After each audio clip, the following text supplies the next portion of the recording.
Bom dia a todos.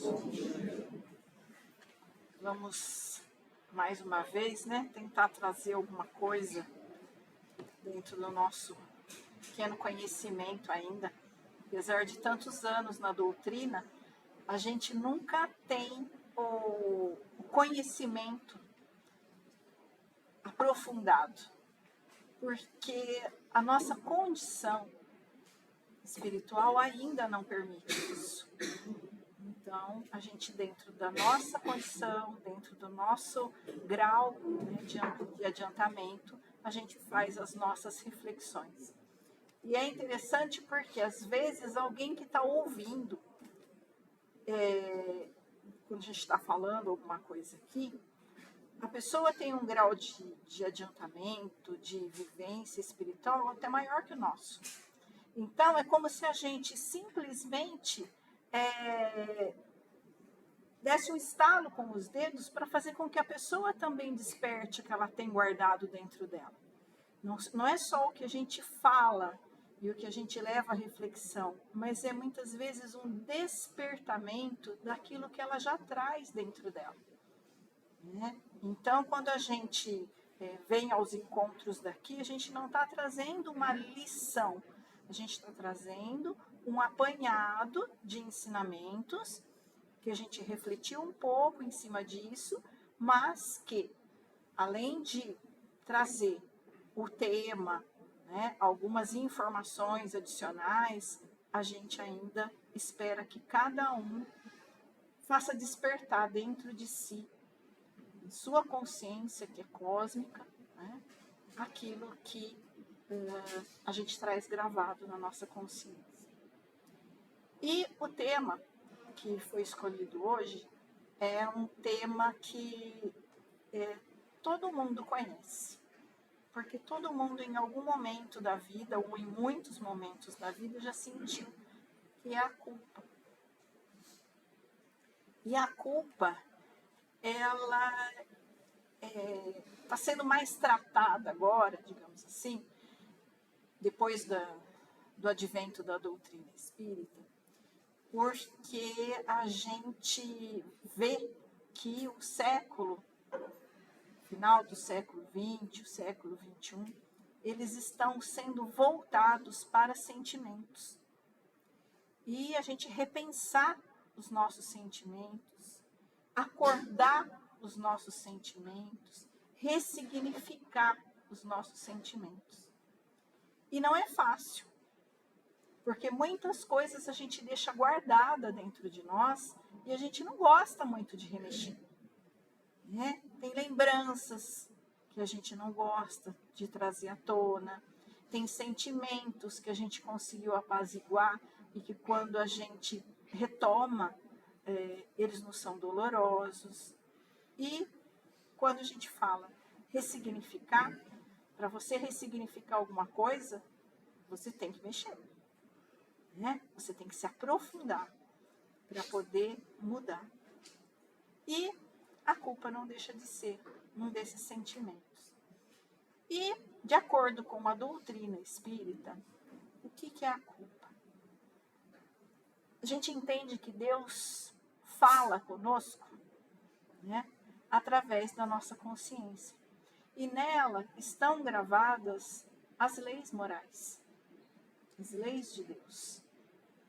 E a culpa é quando a gente, com essa consciência que a gente traz, a gente detecta um erro que foi cometido e que a gente pode vivenciar de uma forma saudável ou de uma forma patológica. Pode nos causar doenças. Então, por isso que a gente fala que a gente tem que ressignificar muitas coisas, E por que a gente sente tanta culpa? Por vários motivos.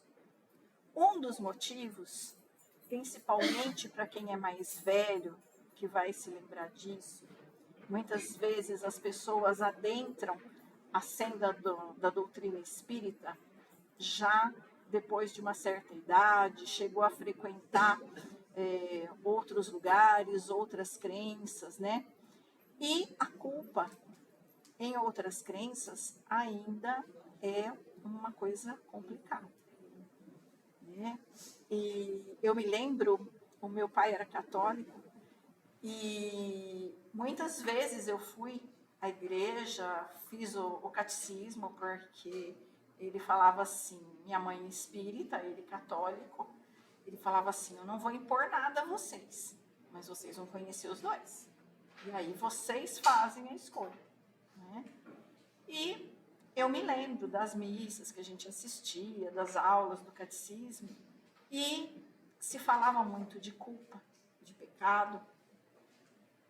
Então, na hora da missa e tudo e tal, minha culpa, minha máxima culpa. E isso incute nas pessoas o sentido de uma culpa que muitas vezes a gente não tem, né? Então, um dos motivos de sentirmos tanta culpa também vem por conta dessa questão religiosa e cultural que a gente tem. Um outro motivo que a gente traz a culpa para a nossa vida é também os traços que a gente tem, em maior ou menor grau, do perfeccionismo. Então, o perfeccionismo faz com que a gente não possa errar. E se a gente não possa errar, a gente nunca consegue ser ou merecer ser feliz. Porque se eu erro, como que eu vou ser feliz? Isso também é um traço que tem que ser mudado. Nós não somos perfeitos. Não seremos perfeitos tão cedo. Não adianta a gente buscar uma perfeição que não está ao nosso alcance, né? Então, são situações que nos fazem ter a culpa de uma maneira mais exacerbada. E quando a gente realmente erra, vem aquele sinalzinho, né? Ixi, errei. Já aciona o mecanismo da culpa na nossa consciência, na nossa mente. E outras vezes, a gente tem culpas que são provenientes do nosso passado, das nossas encarnações anteriores e que a gente não conseguiu se livrar ou deslindar de uma maneira tal que não nos assombre nessa encarnação. E quais as consequências da culpa? A culpa é como um veneno, né? Que ela vai nos envenenando aos poucos. Não é aquele veneno que mata na hora, né? É aquele que vai corroendo, que vai nos entristecendo, nos trazendo depressão, tristeza. A gente vai perdendo gosto pela vida. E isso também porque a gente tem uma grande dificuldade em se perdoar. Né? A gente também traz essa condição de que quem perdoa é só Deus. Né? Eu não posso me perdoar, é Ele que tem que me perdoar. Só que Deus, perdão, Ele já perdoou. Porque Ele sabe das nossas condições. Ele sabe que nós estamos sujeitos ao erro, ao equívoco, ao fracasso. E, melhor do que ninguém, Ele não só perdoa, como nos dá mais oportunidades. Então, a gente tem que entender que quando a culpa traz um sofrimento psíquico, ou traz esse envenenamento, ou uma dor muito grande, uma dor moral, uma dor psicológica, ela virou doença. Ela já não é mais só aquele alarmezinho. Ela virou uma doença. E tem a culpa que é saudável, que é aquele que traz os mecanismos que nos impulsiona a mudar. Porque se eu cometo um erro e depois eu analiso e falo, nossa, não deveria ter agido dessa forma, eu não deveria ter falado desse jeito, eu não poderia ter tomado esse rumo. Eu repenso e tento refazer a caminhada através de um pedido de desculpas, uma reparação de alguma outra forma. Eu fui impulsionado para a mudança, para o meu crescimento, para a minha evolução. E entender que não só eu tenho que ter perdão, como receber o perdão dos outros, e tenho que saber lidar com essas lições, que são lições de crescimento. E quando a gente sente a culpa, que acende a luzinha vermelha da consciência, ela nada mais é do que uma advertência. Né? É uma advertência de que eu tenho muitas imperfeições ainda a corrigir. Se eu errei, é porque eu não soube agir da forma correta. E se eu não soube agir da forma correta, é porque eu preciso aprender mais. E quais são os passos para que a gente possa se libertar da culpa, né?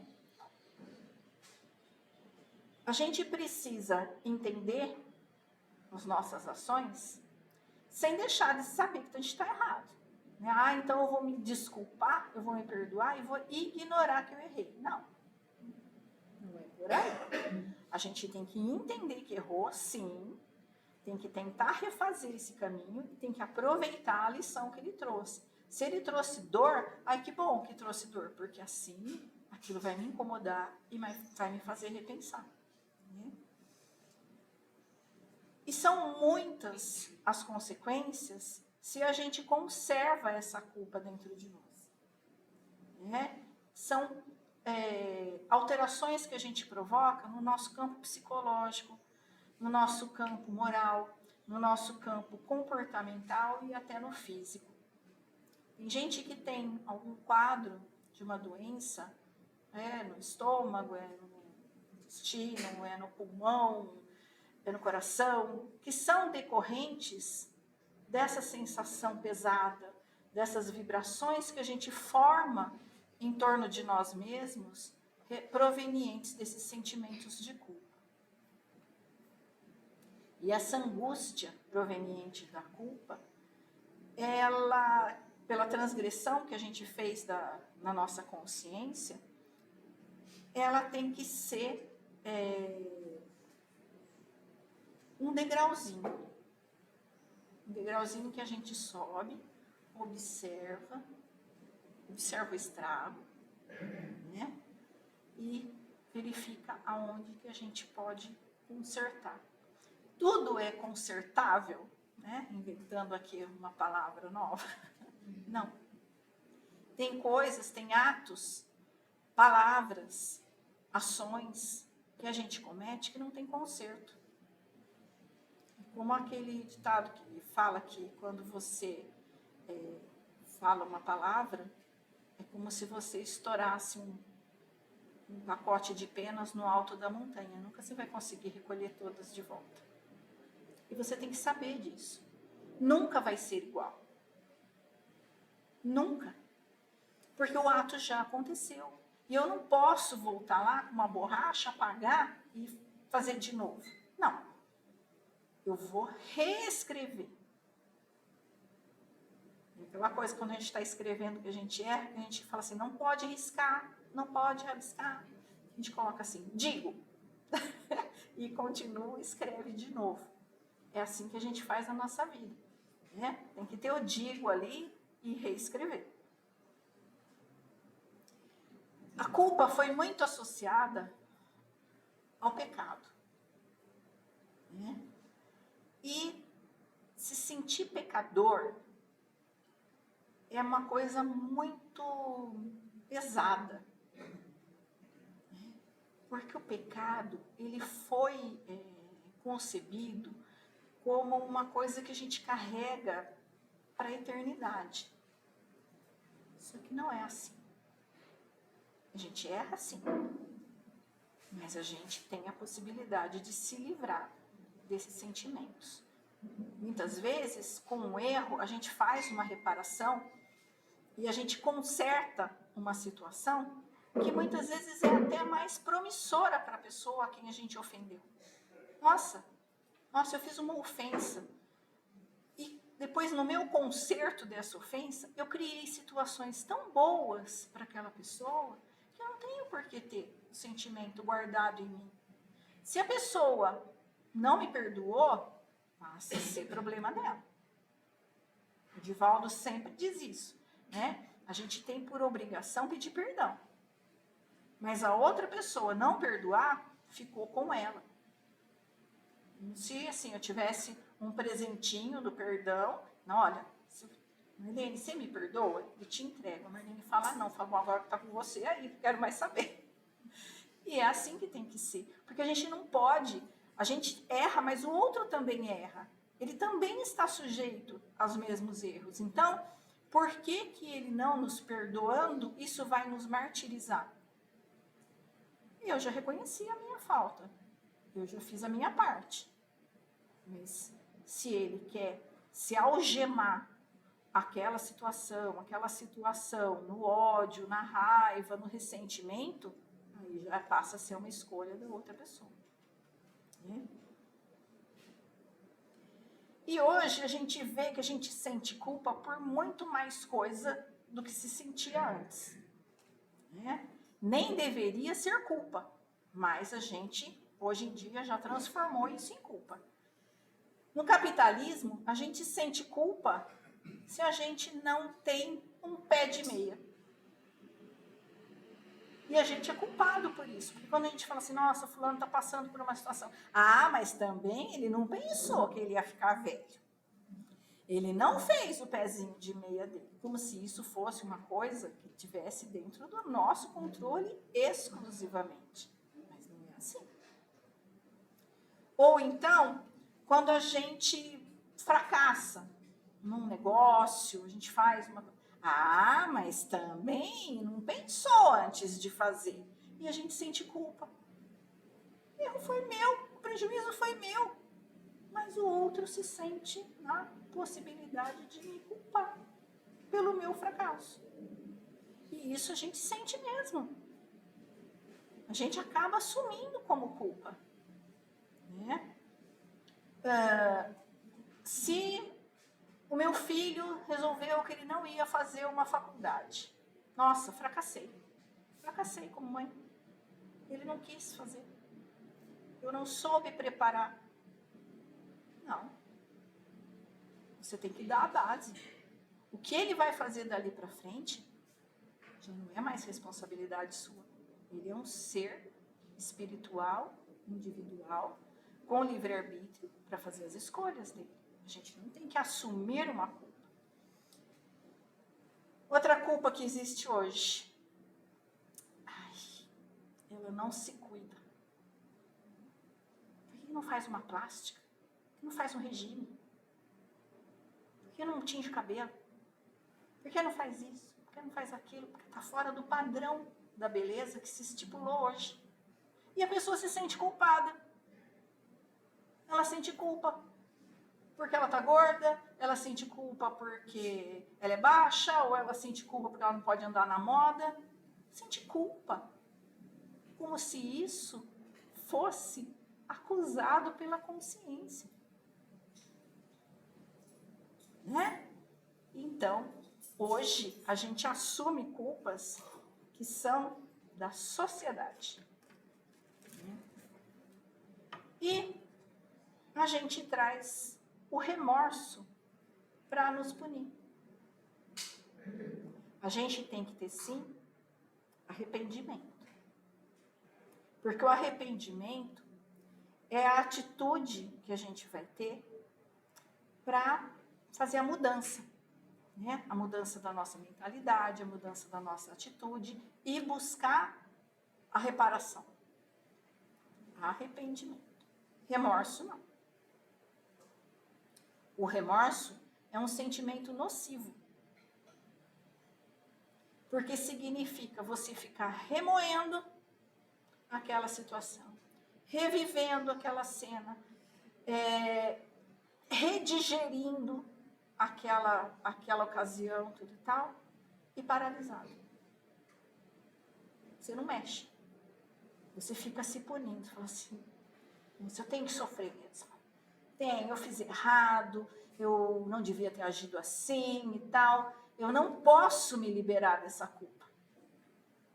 A culpa vai me acompanhar até meus últimos dias para que eu possa me punir. até os últimos dias ou você vai levar junto? Que muitas pessoas levam junto. Vão para o outro lado da vida com o remorso. Não fizeram nada para mudar. Né? Tem ações que geram culpa, que não podem ser mudadas, e aí dependem do nosso auto-perdão, né? Não, se fosse hoje, eu agiria de uma forma diferente. Se fosse hoje, com o que eu sei, com o que eu aprendi, com o que eu cresci, eu já não agiria mais dessa forma. Mas acabou aí. Não tenho que carregar o remorso, porque isso se transforma numa perturbação gigantesca para o espírito do outro lado. Porque se aquele não conseguia fazer nada, imagine lá. E isso só vai trazer um grande desequilíbrio para o espírito. A gente tem que pensar que a gente acertando ou errando, ninguém fica à margem do amor de Deus.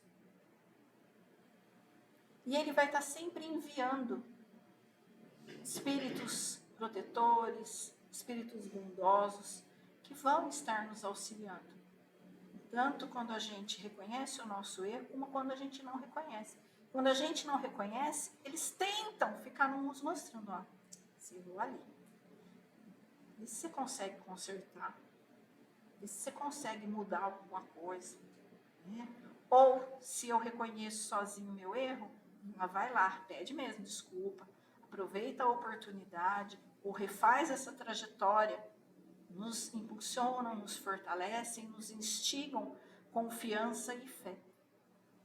Porque Deus compreende plenamente as nossas dificuldades. Nós estamos ainda na infância espiritual. Para Deus, Ele nos encara como crianças de 3 anos. Então, se eu cometo uma falha, é como se eu visse uma criança aqui de 3 anos entrar e fazer alguma coisa, o que a pessoa vai fazer? Rir. As pessoas vão dar risada. Falam assim, tão pequenininho, né? Vai fazer coisa errada mesmo. E para Deus é assim. Ele não vai rir, porque Ele sabe que a gente vai ter um prejuízo. Mas Ele vai acalentar e falar assim, meu filho, faz de novo. Refaz isso daí. Muda um pouquinho a sua mentalidade.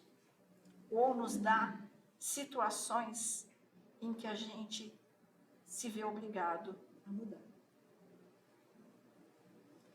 E falando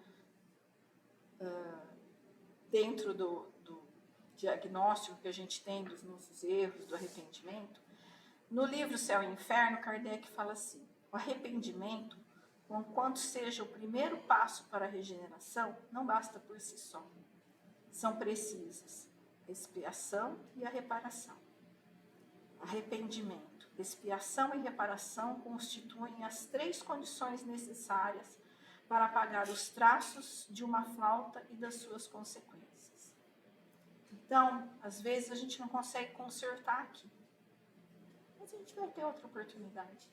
A gente tem que ter a segurança e a certeza de que se a gente não acertar agora, em algum momento vai nos ser dada a possibilidade de corrigir. É essa confiança que a gente precisa ter. E repito, não é aquele circuito fechado do remorso, que só remói e não resolve nada. Aquilo só nos leva a uma clausura psicológica e a um congelamento, né? A gente fica congelado, não vai nem para frente, nem para trás e não aproveita dessa lição. E a gente tem 2 exemplos, né, do erro e a forma de encarar o erro. Quando Pedro negou Jesus, no momento seguinte ele sentiu culpa. Né? Jesus já tinha até avisado, né? E assim mesmo ele fez. E ele sentiu uma culpa imensa. E o que Pedro fez dessa culpa? Ele dedicou-se ao trabalho. arregaçou as mangas e foi para o trabalho que é redentor e tornou essa culpa numa atitude construtiva. Ele construiu toda uma religiosidade, toda uma aliança com a espiritualidade para levar os ensinamentos e as palavras de Jesus. Então, ele transformou a culpa no degrau, no gatilho, para que ele modificasse, ele mudasse as suas atitudes e crescesse. Já Judas, quando comete o erro de entregar Jesus, ele sucumbe à própria culpa. Ele se deixa tomar pelo remorso doentio, se suicida e demora muito tempo para que conseguisse sair desse círculo da culpa e ter outras tantas oportunidades para se livrar desse remorso e dessa autodestruição a que ele tinha se entregado. E a gente que está dentro da doutrina espírita tem ainda uma segurança ainda maior, porque a gente tem a certeza da reencarnação. A gente tem a certeza de que a gente vai ter outra oportunidade e de que a espiritualidade vai agir de forma que me propicie corrigir alguma falta que eu tenha cometido. Então, a gente tem essas existências sucessivas, as encarnações sucessivas como ferramentas. São ferramentas preciosas que a gente tem para poder ir além do burilamento e tirando também o peso de faltas cometidas. A dor nunca deve ser entendida exclusivamente como uma inimiga. Ninguém gosta de sentir dor, nem moral, nem física, nem nenhum tipo. Mas, do mesmo jeito que se eu sinto uma dor no meu corpo físico, ela é um alerta de que alguma coisa está errada. Ou eu estou tendo uma postura errada, ou eu estou comendo a coisa errada, ou eu estou dormindo da forma errada. Alguma coisa errada está acontecendo. E aí é a oportunidade para que eu modifique essa situação. Da mesma forma, a dor moral. Se eu sinto a dor moral, é porque tem alguma coisa em mim que tem que mudar.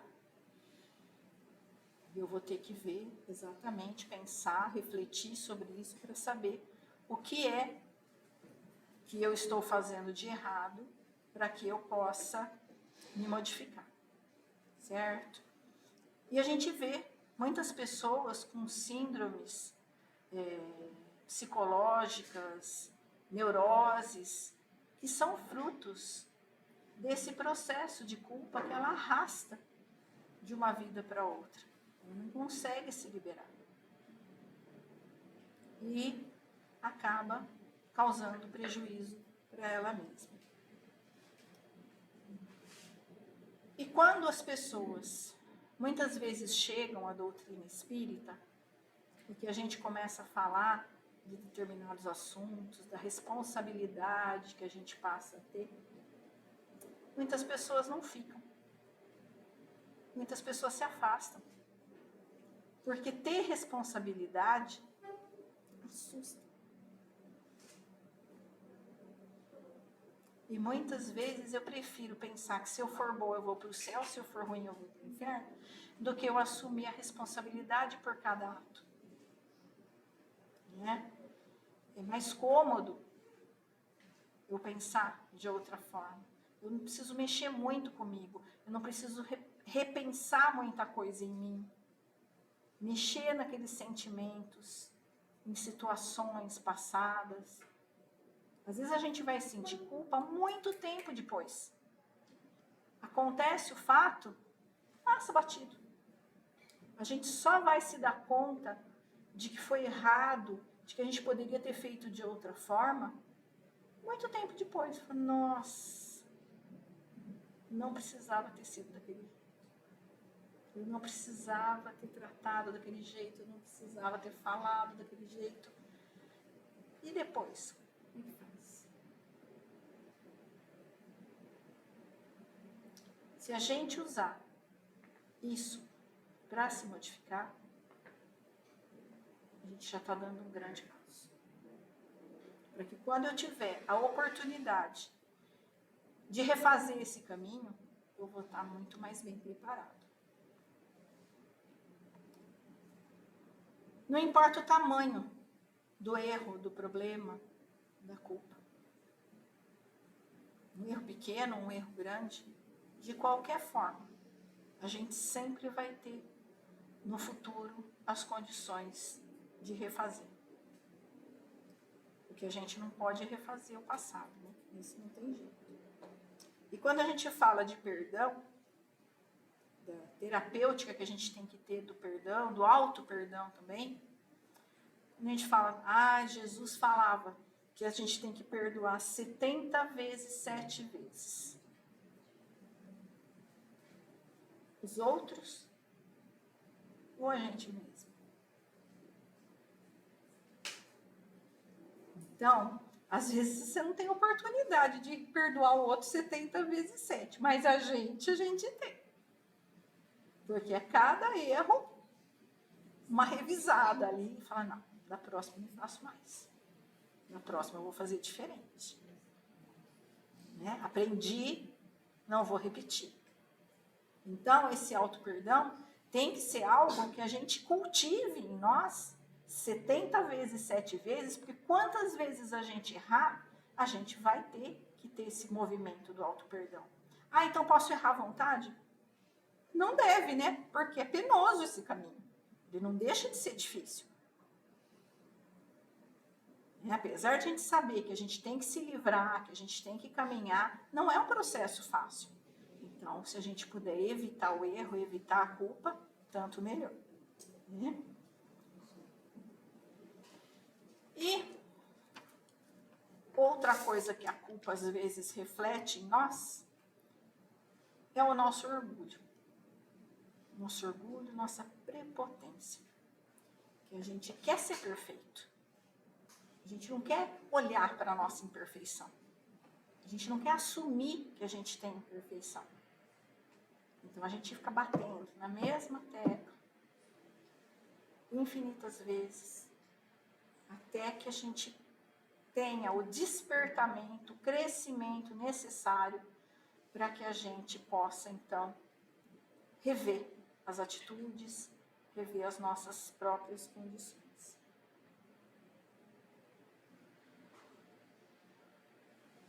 As nossas possibilidades de sucesso, de felicidade, elas se encontram no hoje.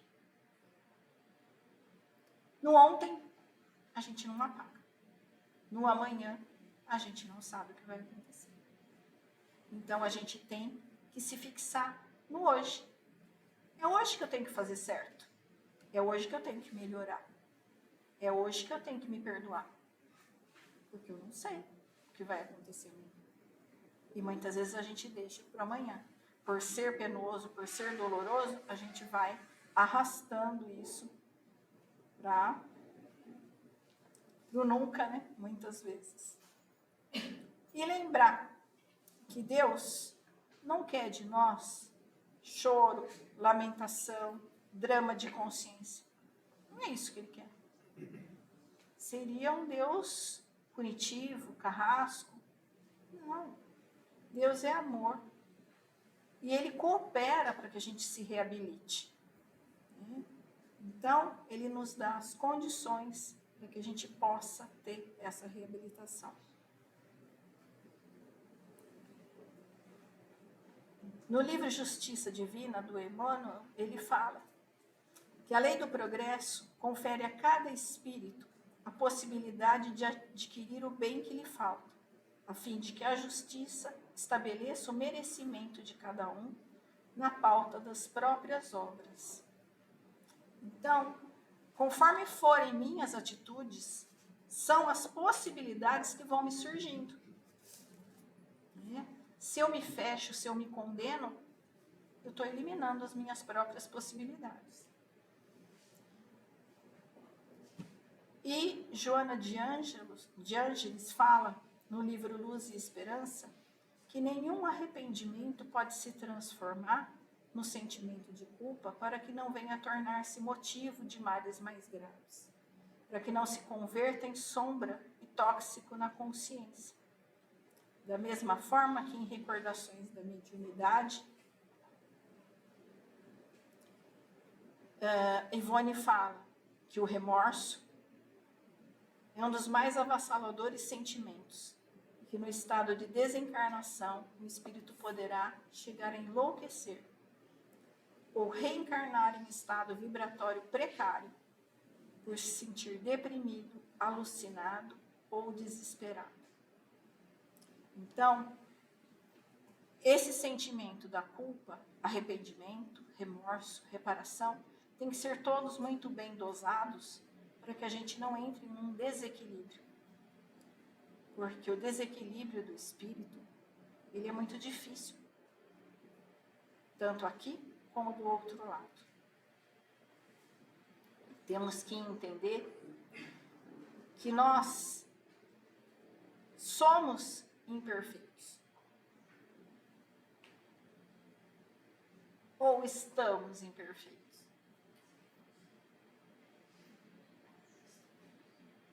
Nós vamos caminhando. Então, quando eu me açoito com a minha culpa, eu estou entrando no sou imperfeita. Não, eu estou imperfeita. Eu quero caminhar para frente. Do mesmo jeito que, eu sou muito infeliz. Eu não sou infeliz. Eu posso estar infeliz. Porque são coisas que se modificam no passar dos anos, dos séculos e dos milênios. E eu tinha um pouquinho mais para falar, mas não vai dar tempo. Eu só vou ler uma mensagenzinha do André Luiz, que fala assim: você mesmo. Lembre-se de que você mesmo é o melhor secretário das suas tarefas, mais eficiente propagandista de seus ideais, a mais clara demonstração de seus princípios, o mais alto padrão do ensino superior que seu espírito abraça, e a mensagem viva das elevadas noções que você transmite aos outros. Não se esqueça igualmente de que é também o maior inimigo de suas realizações mais nobres, a completa ou incompleta negação do idealismo sublime que você apregoa, a nota discordante da sinfonia do bem que pretende executar, o arquiteto das suas aflições e o destruidor de suas oportunidades de elevação. É você mesmo. Muito obrigada, gente. Que tenhamos um bom dia.